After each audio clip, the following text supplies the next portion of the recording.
Where we left off last time, it looked like Kazuya and Mami were gonna hook up. But then, as we saw at the beginning of episode 3, perhaps unsurprisingly, that was not going to happen. So, we're going to take a look at least one reason why I think that didn't happen. And afterwards, everyone goes to the beach. That looks like it continues on into the next episode. And so I'm not going to talk about that part so much now. We're going to focus mainly on the beginning and look at why Qazia failed to pull Mami back to his place.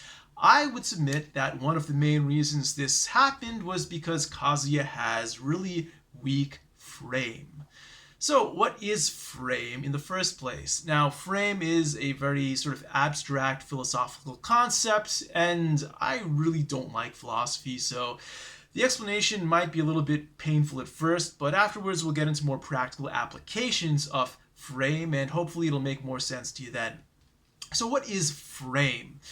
In a general abstract sense, frame basically, it's the boundaries that define your reality. And that can be made up of like a whole bunch of assumptions, beliefs, your perceptions, information, all kinds of things that shape your view of reality. For example, if you're starting out with a sort of philosophical belief that there is one objective reality and everyone experiences reality different based on the way they perceive it, for all these reasons, different personalities, different beliefs, different assumptions, different sets of information, etc.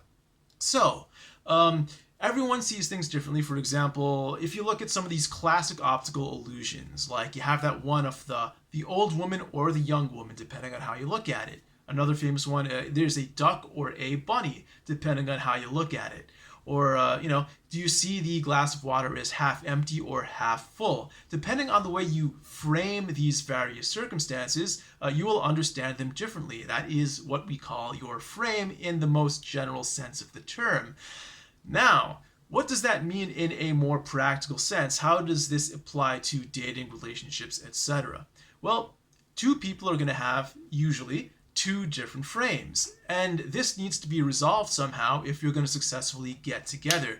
This is usually a matter of pulling someone else into your frame. That's at least what you're trying to do, or the other person might pull you into their frame. If your two frames cannot be reconciled, then maybe you're going to split apart. But that's pretty much the goal. You're going to try to resolve this difference between your frames in order to get along with each other. Now, you can have a strong frame or you can have a weak frame. A strong frame means that you really strongly believe in these assumptions, your beliefs, your perceptions, your view of reality. It's very set in stone. It's hard for other people to change, and you exhibit that belief that very strongly through many ways, through verbal communication, non-verbal communication, subconscious communication. These all prove to other people that you strongly believe in your frame and that maybe they should join you in your frame. Now, on the other hand, if you have a weak frame, it means you have very wishy-washy beliefs about various things. You don't really know which way is up and down, what you want to do. You let other people control you. You're typically pulled into other people's frames. And people like that are generally not attractive, especially if you are a male. So, for example, let's say you're in a bar. You're a man, you're trying to pick up a woman in a bar. And you see a girl across the bar, you think, that girl, she's my type. I think we'd make a good couple. And that girl, when you walk up to her, her first impression is, I can probably do better than this guy. This guy, I'm out of his league. And so you have these two different frames here. Your frames are going to battle it out and see whose wins in the end. Now, if you have a very strong frame and you are able to exhibit that frame, saying that you really deserve her, you are a good man for her, etc., you might convince her. But if you have a really weak frame, she's not going to be convinced. She's going to stick with her frame that you're kind of a wishy-washy loser and she wants nothing to do with you. So frame battles are often going to take place when you're trying to pick up or seduce women, or even in mid to long-term relationships. Frame is still a big deal. One of the frequent complaints you hear from men in long-term relationships is, the wife or the girlfriend's always nagging him or always trying to change him. This is the woman trying to take down that guy's frame and try to take some of that power for herself, to try to pull the guy into her frame. And This, if you're blue-pilled, you think, what's the big deal? Relationship is all about compromise, right? Men and women should be equal. They should give and take. They should sometimes do things their way, sometimes do things the partner's way. And there is perhaps some merit to that in some circumstances, but in terms of heterosexual relationships between men and women, with a man who's giving up frame to a woman, you're probably not going to get that frame back. Men are typically not going to beat a woman when it comes to social manipulation, interpersonal communication, that sort of thing. Traditionally, and I don't mean to say this is the right way of viewing things, but traditionally, men had power because they had physical power, and women made up for their lack of physical power with more social skills, with more interpersonal skills. And if a woman tried to take, too much power from the man or got out of line, the man would just beat her, and that's how he would get the power back. Now, in the modern Western world, we don't do things like that anymore, but women still have the power to control men through personal skills, through social skills, and things like that. So it's important for a man to not give up that power in the first place, because it's going to be very unlikely for him to be able to pull it back. And yes, there are some men who are very good at manipulation and things like that, but most men are inferior to women at these kinds of things. Now, let's take a look at the specific case of Qazia and Mami here. Now, Qazia, at the end of the episode, Mami actually invites him back to her place. But at the beginning of episode 3, here's where things start to go wrong. She starts to make up excuses like, oh, well, actually, my brother's at home and we can't go back to his place. And at first, Qazia, he actually handles this in a very good way. He says, well, okay, why don't we go back to my place? And if he had just left it like that, it would have been fine. If he had a strong frame about it, if he just said, let's go back to my place, and kept that sort of sexual tension in the air, and not tried to walk it back and make more excuses, maybe he would have had a better shot at pulling it off. Because Mami's frame right now, it's kind of in the middle. At first, she thought that Kazuya was a loser, but then he walks into the bar with Mizuhara, and suddenly her assumptions about the world are completely out of whack. Is Qazia actually a much more attractive guy than I once thought? These thoughts are running through her mind, so she's not exactly sure what she wants to do. Maybe she can be influenced fairly easily, maybe she can't, but she doesn't really have a strong frame right now.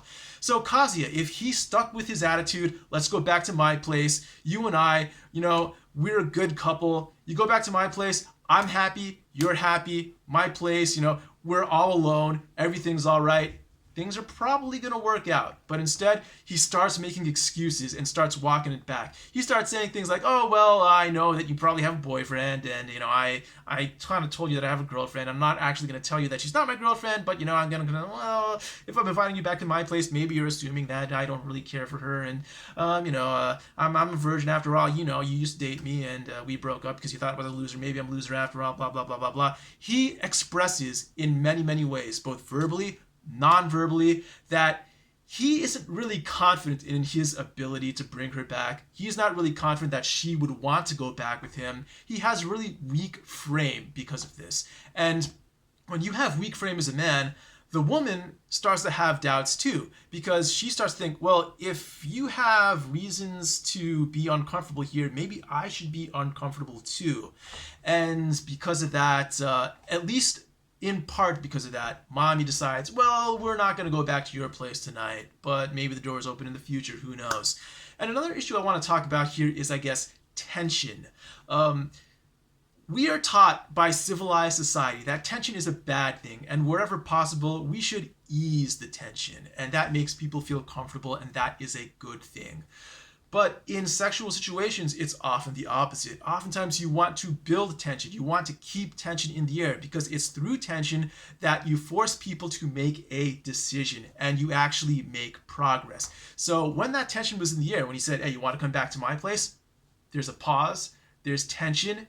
And if he'd kept that tension, Mami might have gotten a little more excited, but he breaks that tension immediately by saying, oh, well, you don't have to come back to my place, and I know you have work tomorrow, blah, blah, blah, blah, blah. And he walks everything back. So that cuts the tension, and it makes his frame look even weaker. So Kazuya, at least for those reasons, had a much worse chance of pulling Mami back to his place than if he just kept his frame strong, said with confidence, come back to my place, and kept that tension in the air. Now, let's compare this to the frame of Mizuhara when she is in rental mode. Now, this is a very artificial sort of frame, but in this case, Qazia is actually the one with the much stronger frame, and Mizuhara basically admits to this, but she has to do basically whatever Qazia tells her to do when she is in rental mode.